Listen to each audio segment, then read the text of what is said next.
दोस्तों नमस्कार। कल छत्तीसगढ़ की 70 सीटों पर और मध्य प्रदेश की सभी 230 सीटों पर वोटिंग होनी है और ठीक 24 घंटे पहले मध्य प्रदेश के करीब 73,23,000 किसानों के खाते में 2,000 रुपए केंद्र सरकार ने भेज दिए। इसी तरीके से छत्तीसगढ़ के 22,56,180 किसानों के खाते में 2,000 रुपए आ गए। सामान्य तौर पर चुनाव आयोग का नियम बहुत साफ कहता है, जैसे ही चुनाव का ऐलान हो यानी नोटिफिकेशन जारी हो, उसके बाद कोई भी सरकार वोटरों को प्रभावित करने के लिए पैसा बांटना तो दूर की बात है, किसी योजना का ऐलान भी नहीं कर सकती है। और तो और किसी योजना के पूरे होने के बाद वहां फीता भी नहीं काट सकती है, यानी उद्घाटन करने भी नहीं जा सकती है, क्योंकि इस दौर में हर कोई चुनाव की प्रक्रिया में होता है और यहां पर सत्ता और विपक्ष मायने रखता नहीं है। इनके लिए एक इक्वल प्लेइंग फील्ड होनी चाहिए और इसीलिए सरकार नहीं बल्कि तमाम कलेक्टर्स, एसपी, गवर्नेंस संभालने वाले तमाम नौकरशाह चुनाव आयोग के निर्देशों का पालन करते हैं।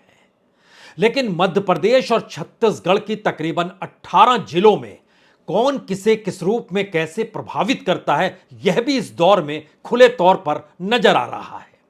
तीसरी बात, धर्म को लेकर कभी कोई नेता अगर भाषण दे, संवाद बनाए, तो उस पर ना सिर्फ रोक लगनी चाहिए बल्कि उसके प्रचार पर भी रोक लगनी चाहिए। लेकिन खुले तौर पर तमाम धार्मिक स्थलों का जिक्र नहीं बल्कि धार्मिक यात्रा कैसे कराएंगे और वो फ्री में कैसे होगी, इसका जिक्र भी अगर सरकार के बंदे कर रहे हैं, चुनाव प्रचार में कर रहे हैं और वह देश के गृह मंत्री होंगे, तो फिर कौन रोकेगा।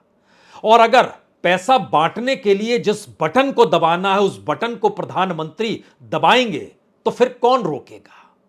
याद कीजिए, association for democratic reform ADR की एक रिपोर्ट थी और सुप्रीम कोर्ट में उसने दरवाजा खटखटाया था और उसके संकेत यही थे कि जिस तरीके से इलेक्ट्रल बॉन्ड से बात शुरू होती है वह वोटिंग प्रक्रिया और ईवीएम तक जाती है, जो चुनाव को प्रभावित करती है।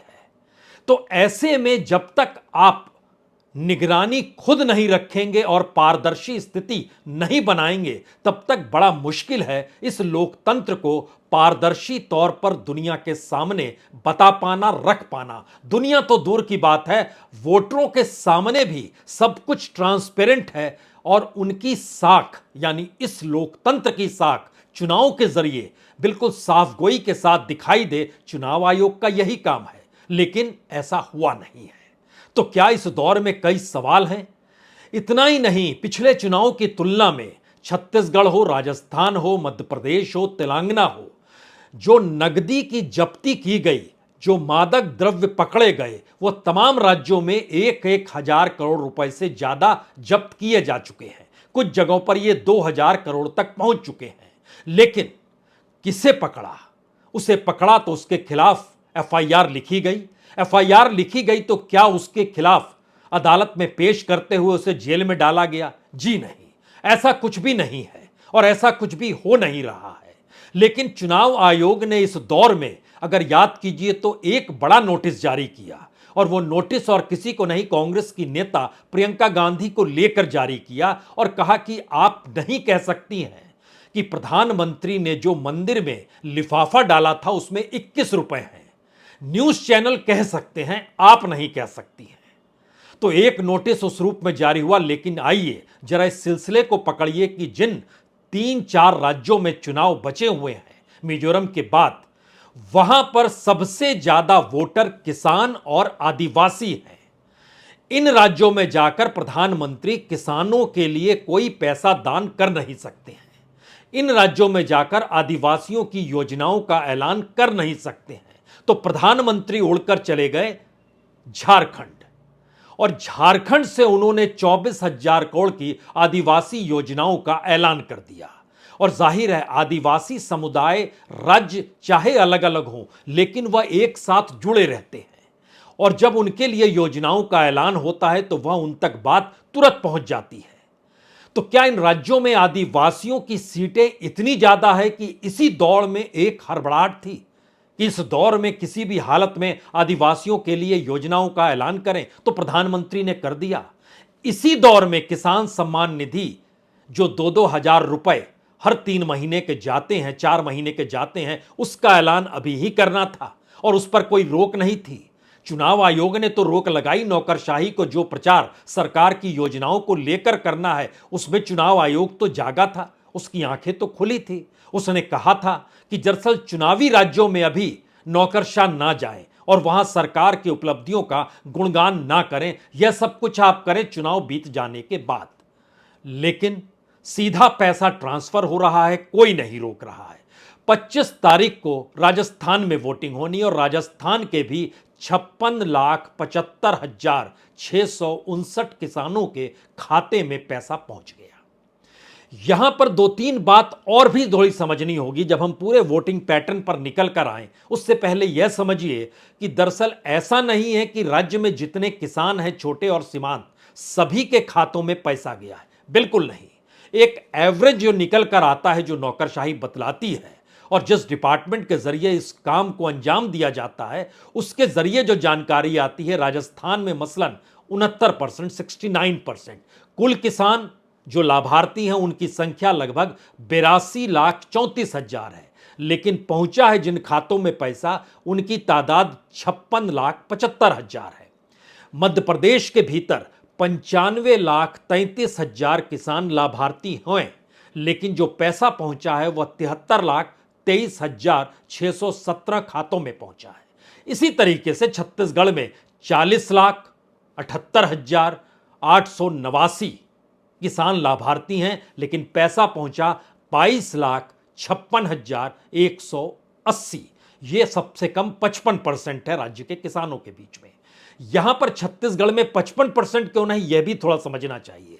जिन 20 सीटों पर वोटिंग हो गई है वहां पर तुरंत पैसा रिलीज करने का क्या मतलब है, और वहां अभी रिलीज करके हमें वोट तो मिलेंगे नहीं, तो क्यों नहीं इस रूप में चीजों को देखा जाए। आने वाले वक्त में इसको करेक्शन कर लिया जाएगा, लेकिन तत्काल में तो उन किसानों के खातों में तुरंत डायरेक्ट बैंक ट्रांसफर डीबीटी जो है वो पहुंचना चाहिए। तेलंगाना भी इससे अछूता नहीं है। तेलंगाना में तकरीबन 39,40,000 किसान हैं, लेकिन जो पहुंचा है वह लगभग 30,71,588 किसानों के खातों में पहुंचा है।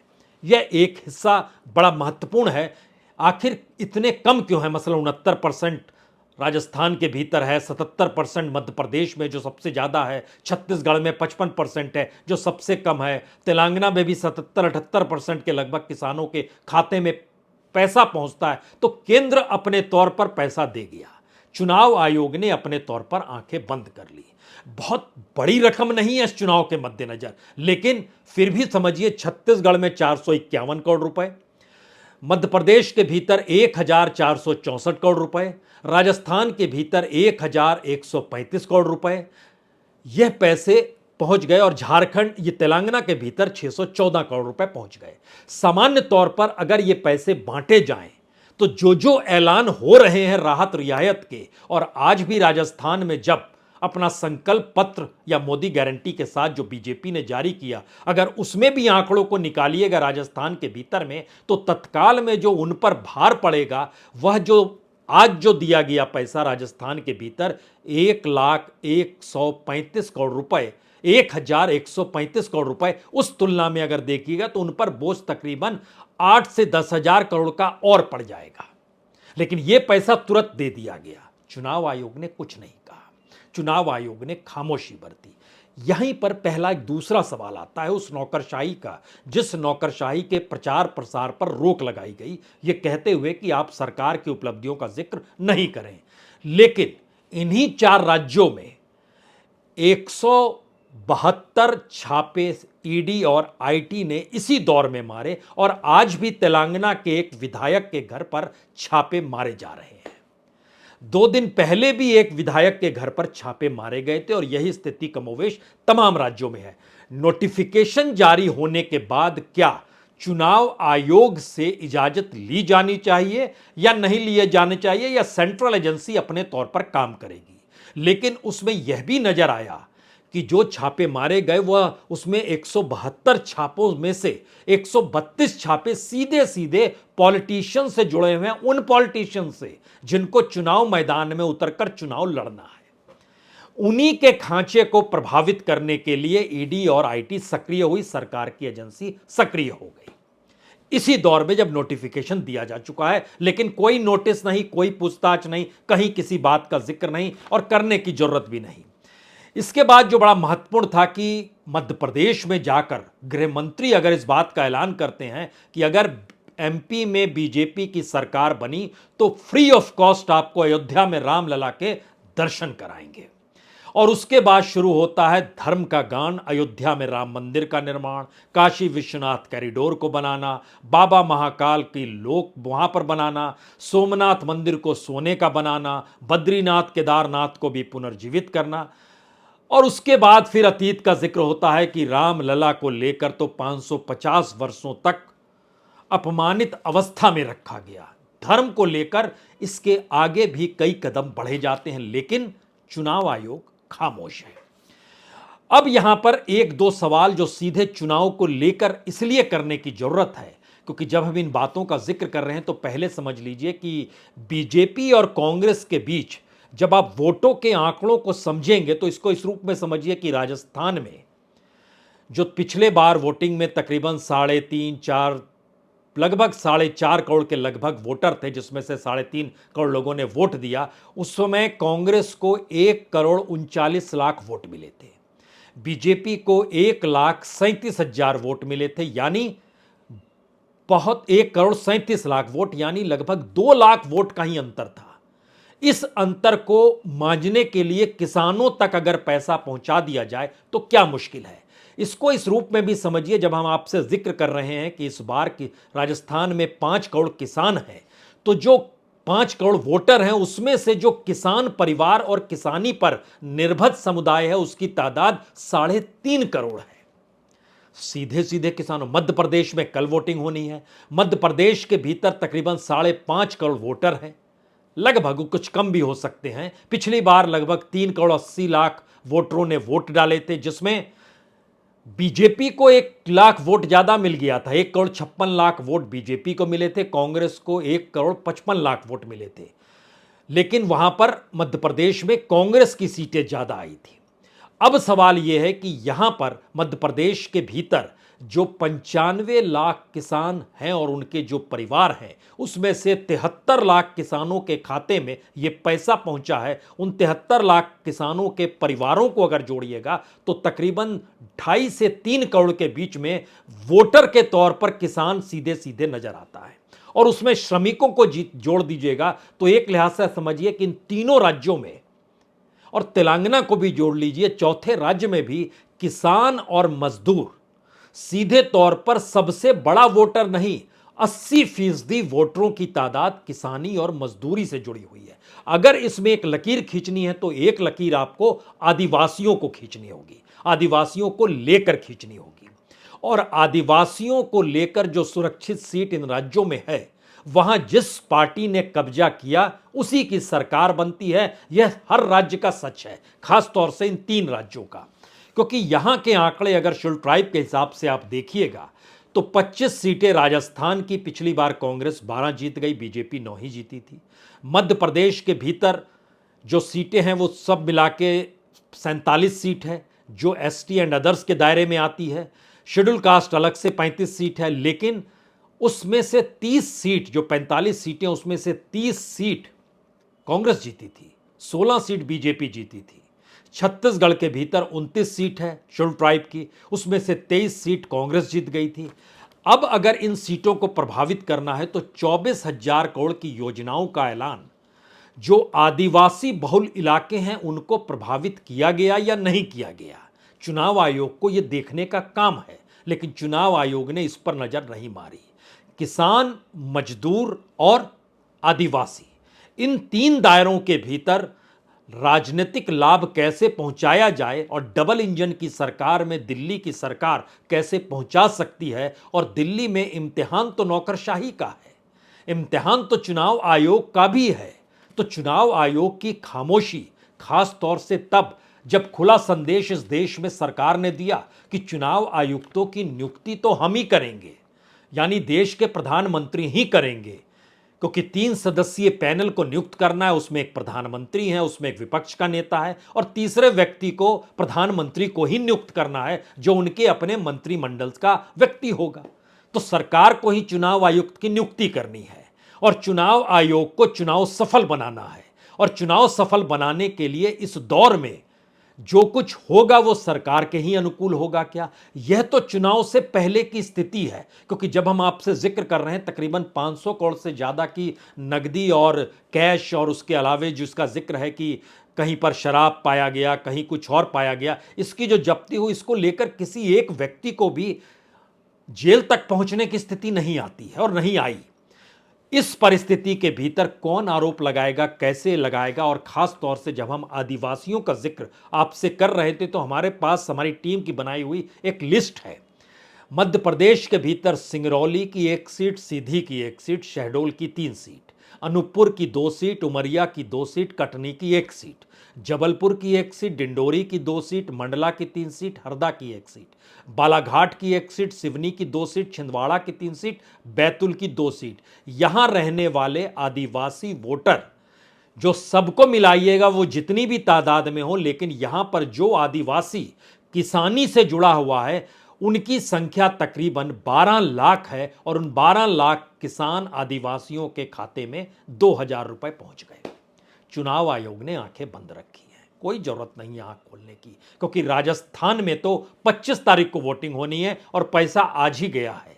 और वहां पर भी देखिएगा तो जयपुर की 1 सीट, जामवा रामगढ़, जयपुर में एक और दूसरी सीट है बस्सी, यानी जयपुर की 2 सीट, अलवर की 1 सीट, करौली की 3 सीट, दौसा की 1 सीट, प्रतापगढ़ की 1 सीट, डूंगरपुर की 4 सीट, बांसवाड़ा की 5 सीट, प्रतापगढ़ की 1 सीट के अलावे वामनवास जो सवाई माधपुर में वो 1 सीट, सिरोही की 1 सीट, उदयपुर की 4 सीट, गोंगुड़ा, माडोल, खेलवाड़ा, उदयपुर रूरल, सलुम्बर, ये 4-5 सीट के दायरे में जो आदिवासी आते हैं इनकी संख्या लगभग 17 लाख के लगभग है।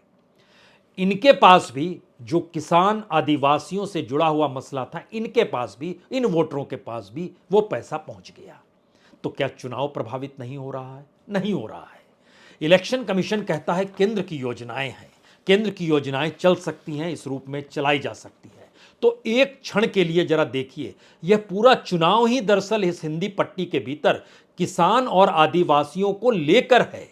और आज ही जब जारी किया गया मैनिफेस्टो तो उसमें जिन बातों का जिक्र किया गया बीजेपी के जरिए, वह पूरी फहरिस्त बहुत साफ तौर पर बतलाती है कि कितनी बड़ी तादाद में सिर्फ और सिर्फ किसानों को लेकर ही ऐलान किए गए।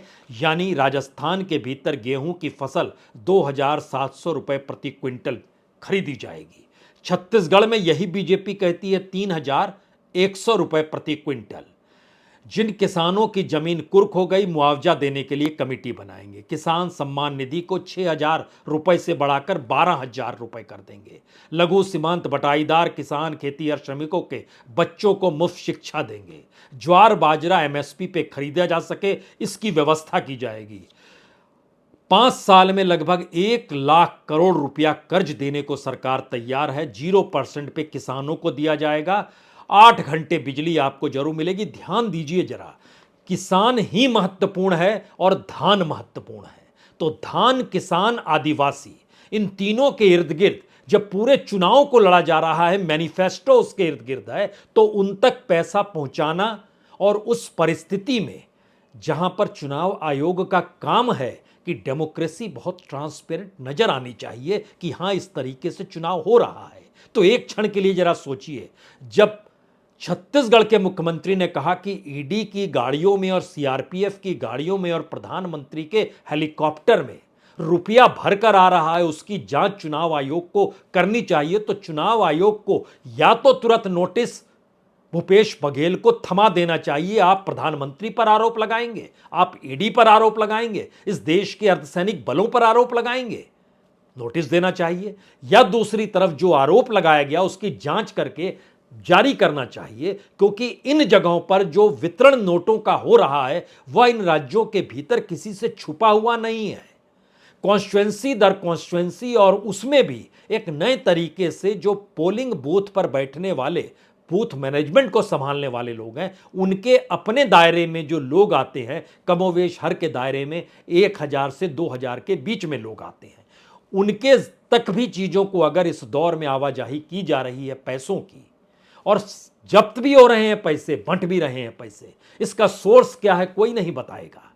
तो अब लौटिए उस पूरी प्रक्रिया के भीतर जो एडीआर आरोप लगाती थी और जिसको लेते हुए सुप्रीम कोर्ट चली गई कि इलेक्टोरल बॉन्ड को बंद तो कीजिए, लेकिन फिर देखिए जो जानकारी आ रही है वो 6 तारीख से जो इलेक्टोरल बॉन्ड बिकना शुरू हुआ, जो 20 तारीख तक चलेगा, इसमें आज जो तारीख है उस तारीख यानी 16 तारीख तक, 6 से 13 के बीच में जो 16 तारीख तक लगभग 800 करोड़ से ज्यादा का खेला हो गया इलेक्टोरल बॉन्ड के जरिए।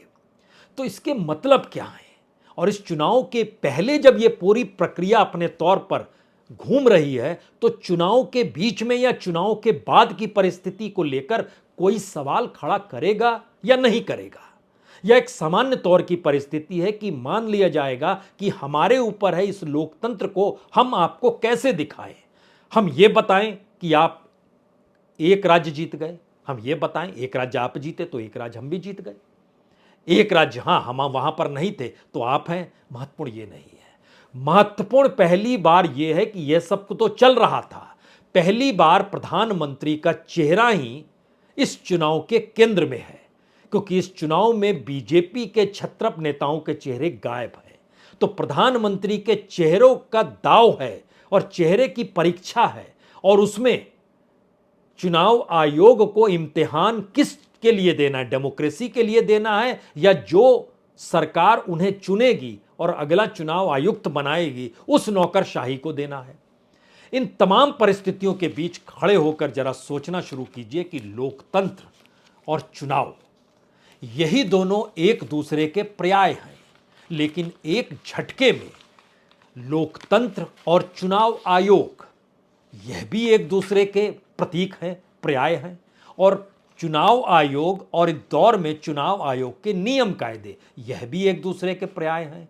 तो चुनाव आयोग के नियम कायदे और सरकार का ऐलान यह भी एक दूसरे के पर्याय हैं, और सरकार का ऐलान और चुनाव के रिजल्ट का होना, तो क्या यह भी एक दूसरे के पर्याय हैं? सोचिए इस बात को लेकर।